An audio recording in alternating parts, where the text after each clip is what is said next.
बताया कि हम सभी लोग यहाँ पर इमरजेंसी सीपीआर ट्रेनिंग के लिए इकट्ठे हुए। जब मैं यहाँ आया तो यहाँ बड़ा अच्छा वीडियो चल रहा था। मुझे नहीं पता है कितने लोगों ने उसको ध्यान से देखा या सुना, लेकिन जितना उसमें था उतना पर्याप्त। अभी अपने इस प्रोग्राम खत्म होने के बाद वो वीडियो आराम से YouTube में अवेलेबल है।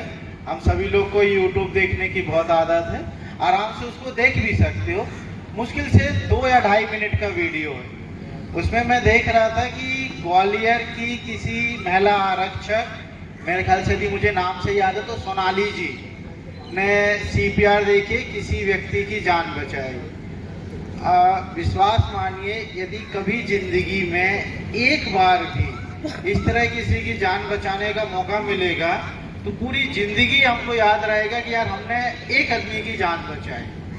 और 2 या 2.5 मिनट का वीडियो और थोड़ी सी चीजें रख के हम ये चीज आराम से कर सकते हैं। आप लोग पुलिस वाले हैं, अधिकतर जगह ड्यूटी पे रहते हैं, क्राउडेड प्लेस में, ऐसी जगह पे जहाँ पे ऐसी सिचुएशन आप लोग के सामने बहुत सामान्यतः आ सकती है। तो सिंपल 3-4 चीजें हैं जिन्हें हम याद रख सकते हैं, चीजें कर सकते हैं और सोनाली जी की तरह ही अपने आप को आगे की तरह देख सकते हैं कि यार कैसे ये चीज की जा सके। तो हम शुरू करते हैं। CPR इज लाइक कार्डियो, तो हार्ट, पल्मोनरी बोले तो लंग, रिससिटेशन मतलब पूरी बॉडी का रेसिस्टेशन। आम दिनों में बहुत बार सामान्यतः सुनने में आया कि यार वो आदमी था, उसको अचानक गश्त आए, बेहोश हुआ और चला गया। यदि मैं गलत नहीं हूं तो पिछले हफ्ते की बात है, लाड़गंज थाने में किसी एक आरक्षक को, जिसकी उम्र महज 28 साल थी, यदि मैं गलत नहीं हूं तो पिछले 10 दिन की ही बात है, पेपर में मैंने पढ़ा था कि एक 28 साल का आरक्षक ड्यूटी पे, जिसको हार्ट अटैक आया और तुरंत उसको हॉस्पिटल ले जाया गया, लेकिन हम बचा नहीं सके।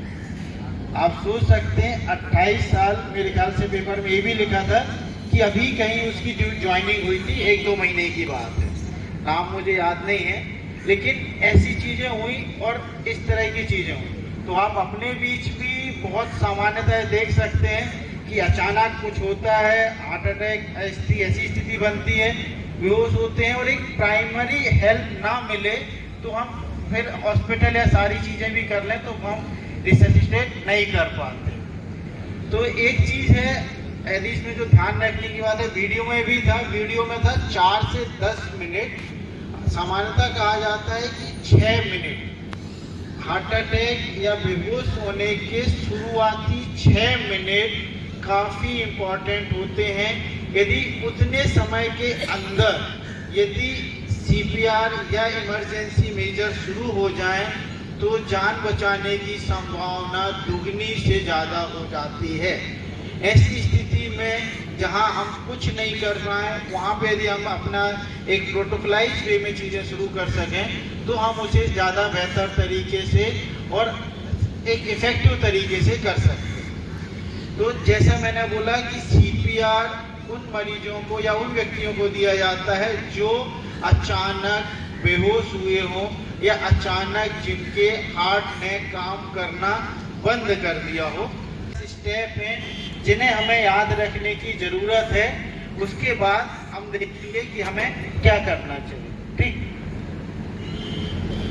जैसे आपके सामने जो सिचुएशन आएगी इस तरह से या किसी तरह से आएगी कि कोई आदमी अचानक बेहोश हुआ और इस तरह पड़ा हुआ, सबसे पहली चीज होती है आप स्वयं की सुरक्षा।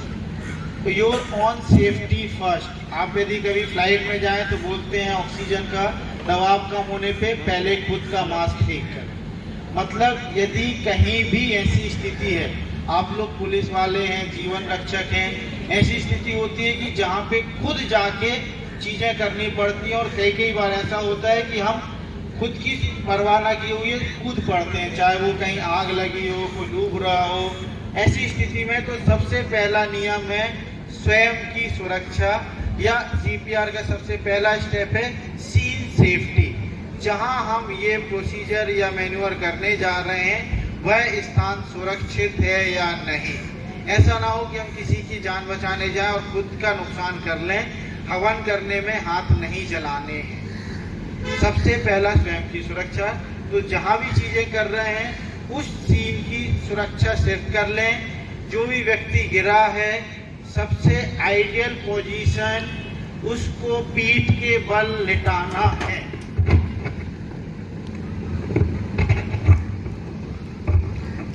जब हम ऐसा करते हैं तो इस पोजीशन की बहुत ज़्यादा इम्पोर्टेंट है। यदि व्यक्ति की स्थिति ऐसी नहीं होगी तो आप कभी भी इफेक्टिव सीपीआर नहीं कर पाएंगे। तो सबसे पहला चीज सीन सेफ्टी। ऐसा नहीं कि आप ऊबड़ खाबड़ जगह पे खड़े हैं, असमतल जगह पे खड़े हैं। आप जहां रहे वो समतल जगह पे हो और व्यक्ति सीधी समतल जगह पे पीठ के बल लेटा हुआ हो। ये चीज इसलिए जरूरी है कि हमारा सीपीआर का उद्देश्य हार्ट को पंप करना बस नहीं है। उस वीडियो में साफ लिखा था कि सीपीआर किया जाता है मेनली दो चीजों की वजह से, कि हमें और हमको रिवाइव करने की संभावना ज्यादा रहेगी। तो सीपीआर का मेन उद्देश्य ब्रेन को ऑक्सीजन पहुंचाना है, ना कि हार्ट को दबाना। मैं ये चीज इसलिए बोल रहा हूँ क्योंकि अक्सर इस स्टेप पे सबसे ज्यादा गलतियां होती हैं। ब्रेन को हार्ट को जब आप तो हार्ट सरफेस पे पंप करते हैं, एक आगे की स्टर्नम बोन और पीछे की स्पाइन, रीढ़ की हड्डी और आगे की स्टर्नम बोन के बीच में जब उसको पंप किया जाता है तो हार्ट का इनफ सप्लाई ब्रेन तक पहुंचता है और ब्रेन को ऑक्सीजन मिलती है। और दूसरा, उन दो हार्ट सरफेस पे हार्ट को दबाने से जो इलेक्ट्रिकल कंपन, जो रिदम हार्ट की बंद हुई है, उसकी स्टार्ट होने की संभावना रहती है। तो सबसे पहले जैसे बोला था सीन सेफ्टी, मरीज को समतल जगह पे, आसपास कोई फिसलन वाली जगह, आग ऐसी कोई चीज जो आपको नुकसान दे सके वो ना हो, समतल जगह पे लेटाना है। दूसरा सबसे इम्पोर्टेंट स्टेप है उसके रिस्पॉन्स को जज करना कि क्या मरीज या क्या व्यक्ति सही में बेहोश है या थोड़ा सा किसी वजह से अच्छा रिस्पॉन्स होता है, उससे पूछना। हमारा नेचुरल रिस्पॉन्स से पूछते हैं, ए ठीक हो, क्या हुआ, ये हमारा नॉर्मल रिस्पॉन्स है। देख सकते हैं सबसे पहली चीज है लुक, लिसन, फील। देखें, सुने और महसूस करें कि क्या वो उसके मुंह से कोई आवाज या सांस लेने की आ रही है, चेस्ट उठ रहा है या कुछ किसी तरह की प्रतिक्रिया हो रही है या नहीं हो रही है। यदि हम इन सब चीजों को जज करने में मैक्सिमम 10 से 15 सेकेंड, 10 से 15 सेकेंड का समय नहीं गंवाना है।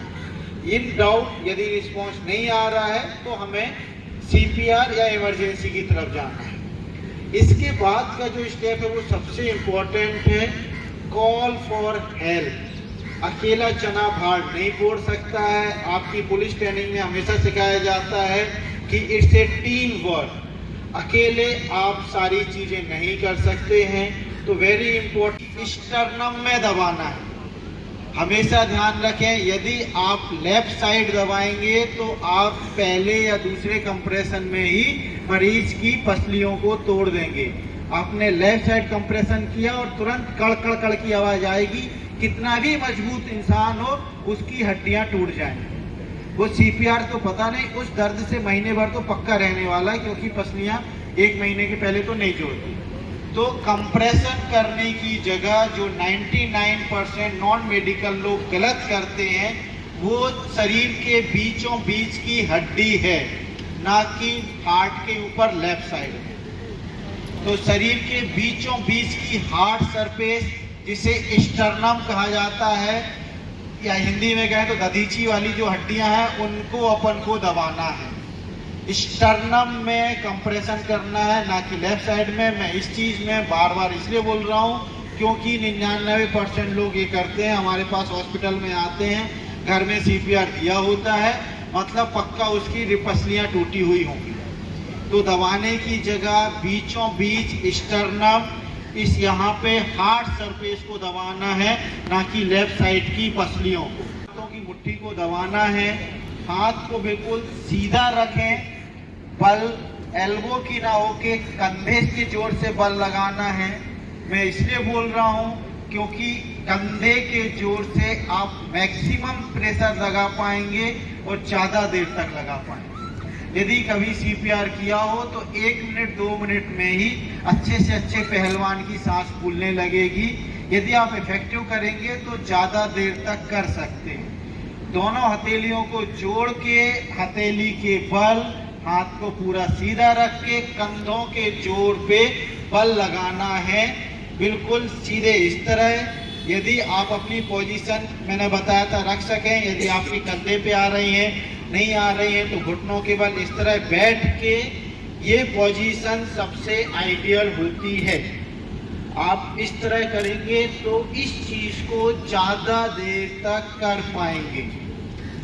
आखिरी चीज जो दबाना है वह उसकी स्पीड, गहराई भी ज्यादा होनी चाहिए, क्योंकि जैसा मैंने बताया था हमारा उद्देश्य ब्रेन को ऑक्सीजन पहुंचाना है। यदि हम ब्रेन को ऑक्सीजन नहीं पहुंचाएंगे तो हमारा सीपीआर इफेक्टिव नहीं होगा। हमारा उद्देश्य, इसलिए उसको इतनी जोर, कम से कम 2 इंच या 4 सेंटीमीटर हमारा चेस्ट कंप्रेस होना चाहिए और गति 100 से 120 बार 1 मिनट में। हमने बचपन में पढ़ा था हमारा दिल 1 मिनट में 72 बार धड़कता है, तो कम से कम 100 बार तो कंप्रेशन 1 मिनट में होना ही चाहिए। आप खुद सोच लें, यदि 100 बार कंप्रेशन रहेगा तो 1 सेकेंड में कम से कम 2 बार। तो इतनी तेज गति से, इतने जोर से यदि आपको इतना फोर्स लगाना है, आप एल्बो से लगाएंगे तो इतना फोर्स संभव नहीं है। तो हाथ सीधे रख के कंधे के जोर पे लगाएंगे तो ही इफेक्टिव सीपीआर हो पाएगा। बार बार मैं इफेक्टिव वर्ड का इस्तेमाल सिर्फ इसलिए कर रहा हूँ क्योंकि हमारा उद्देश्य ब्रेन को बचाना है। ब्रेन यदि इरिवर्सिबल डैमेज में चला गया तो भले ही हार्ट आ जाए, लेकिन ब्रेन फिर रिकवर नहीं होता।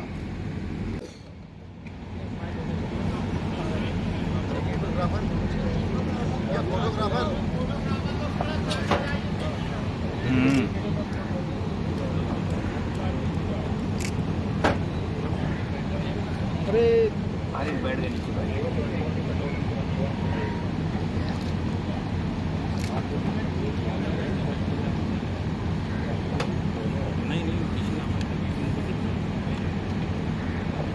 बेटा बोल बोल के करो, तो क्या कर रहे हो नहीं समझ में आ रहा। ठीक,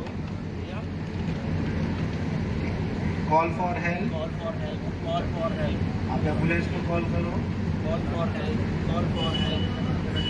कंप्रेशन शुरू करो, स्टार्ट कंप्रेशन।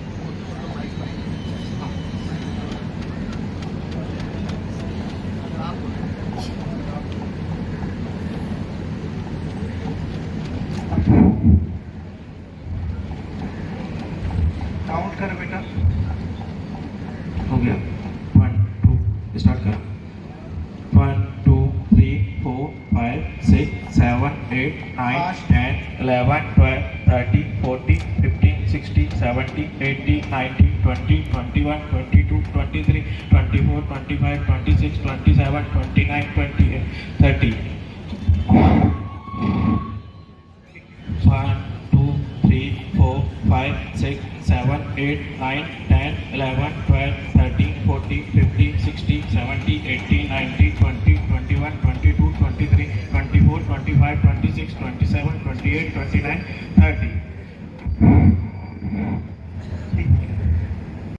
1 2 3 देखिए गलत चल, गलत। 1 2 3 4 5 6 7 8 9 10 11 12 13 14 15 16 17 18 19 20 21 22 23 24 25 26 27 28 29 30। ब्रेथ, हेड टिल्ट, चिन लिफ्ट, हेड टिल्ट, चिन लिफ्ट और 2 बार। ठीक। और कोई वॉलंटियर आना चाहे तो विजय भैया। Compression 1 2 3 4 5 6 7 8 9 10 11 12 13 14 15 16 17 18 19 20 21 22 23 24 25 26 27 28 29 30 breath. हम लोग ना जैसे रिस्पॉन्स चेक करते हैं, कॉल फॉर हेल्प बहुत जरूरी है, क्योंकि एडवांस मेडिकल सपोर्ट के बिना आप नहीं सर एक ये बहुत कॉमन है। यदि आपने पेट को दबाया, मरीज 2 मिनट में उल्टी कर दे, जो भी खाया होगा तुरंत उल्टी करेगा और फेफड़े में चला जाएगा। हाँ, इस हथेली के उस